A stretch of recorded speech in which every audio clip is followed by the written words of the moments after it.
We're all waiting for the Carter 5, and here's something tied you over. A classic interview I did with Lil Wayne.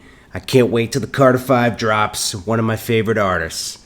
Let's get it. But a nigga smart and a nigga grind. If you know how to do that shit right there, and you ain't got no other choice, you can't even control getting money if you're grinding. CEO of Young Money Entertainment. Well-known artist in what y'all call the rap game. Hip-hop. I met Baby, the owner of Cash Money Records, along with Ronald Slim Williams. Two brothers, y'all know Baby and Slim. I met Baby when I was 11. May 13th, 1993, Friday the 13th. Never forget. Can't forget that.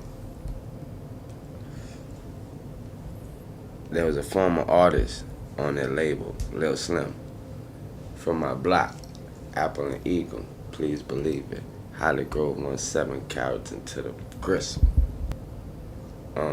His name's Lil Slim. That's still my nigga. He in Cali, and I heard he in Cali still rapping, so shout out to Slim doing this thing, you dig? But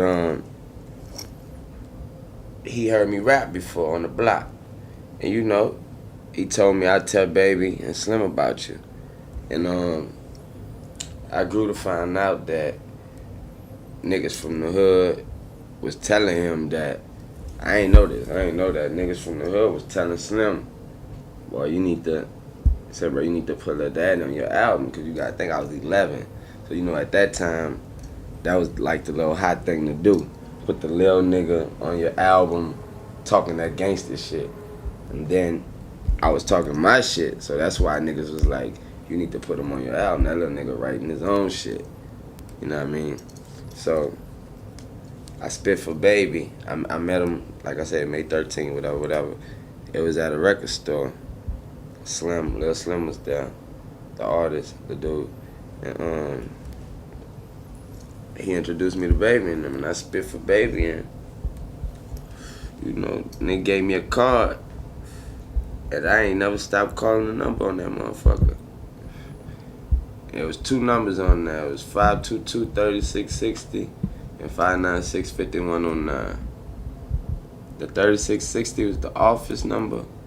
The 5109 was Baby's beeper number. You knew niggas would be in that office from at least 8, 9 that morning to about 8, 9 that night. And after that, you gotta beep them. That's how it went for Baby and Slim. And I kept beeping them niggas. Kept calling the office until they said, come up to the office. And so I came up to the office, and mind you, the office was number like 3 little rooms.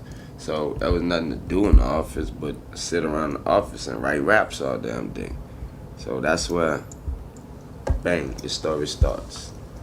And that's where you got Lil Wayne. I sat in that office every day and wrote raps till they said, now here's the microphone and here's the beat. I was 12 years of age at that time. It took a year for them to record me. I didn't get on no tracks when I was 11. I ain't gonna front. But I did when I was 12.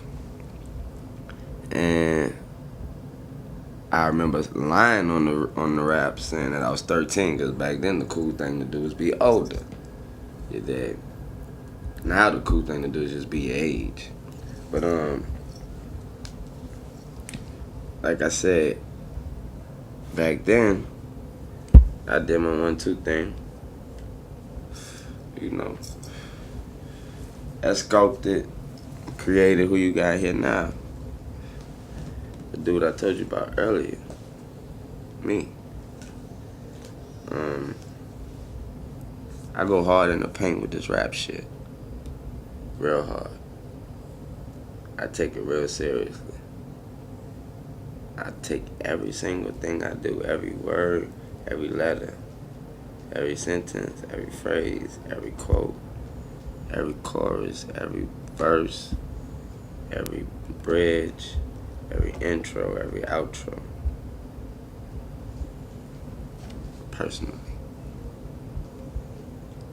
So, if you're a fan of me, then know that you get the full me. Because I give my all to my music. You dig? But, back to what we was talking about. So, I rapped and rapped and rapped. And then there was a group came along called, well, then BG was always with Cash Money. We formed a group called the BGs. Me and him, he and I. And we dropped an album called True Story. And then I was pulled away from Cash Money for school purposes, of course. So I went down my school thing, but at the same time, my actions were showing my mama that I want to do what I wanted to do most of all, and then I would do everything else that came with anything, everything else I was supposed to do. So it ended up working out that way. She ended up not tripping and letting me go right back to Cash Money. And when I came back, I was 14. So by the time I came back, that was the Hot Boys. And so when I came back, when I came back, that wasn't the Hot Boys. I came back, then we met Juvie and we met Turk. And we did the Hot Boy thing for a while. We sold a gang of records before we got the deal, a gang of records. And then I was rounding about 15 going through the Hot Boy success. Then bang, 16 comes and I drop Block is Hot album. Multi-platinum album. Thanks. I love y'all for that. That was my first solo album. The Block is Hot. 16 years old. Platinum. Appreciate that. Then, so now I'm soaking in the success of being platinum and being young and being still in school and all that type of stuff and having the hottest car. My car is better than my teachers and going through all that. So then 15 comes around and now it's time for lights off, lights out. Like one of them. Did that. Gold. Then platinum. Thank you. Then after lights out, we come with I was 17 and 17 round to 18, and then that's when everything kind of fell apart for Cash Money. When people was leaving out and stuff like that, but not. It wasn't at the end of all that. Cause remember they left and then they came back and dropped the album and all that. So right during all that, I dropped the 500 Degrees, third solo album. So then you get the 500 Degrees album. That was like a real angry album. That was like trying to put a lot of stuff on my back at that time and take it on. And that album went gold, right? Right. That album went gold. That was my third solo album. Then you get 19. And here comes all this Carter shit. Yeah, I dropped the Carter. One. It's my fourth solo album. Platinum. What? Platinum. That's where you got Go DJ and all that. Then there go all the talks about maybe he's alright. Maybe he's alright. So when I knew they was talking, I hit him in their fucking mouth with Carter 2 at 21. 21 years old, right? 22. Double platinum. Thank you. That was my fifth solo album.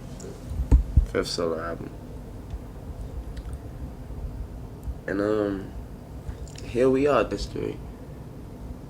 I'm the president of that company now. It's called Cash Money Records.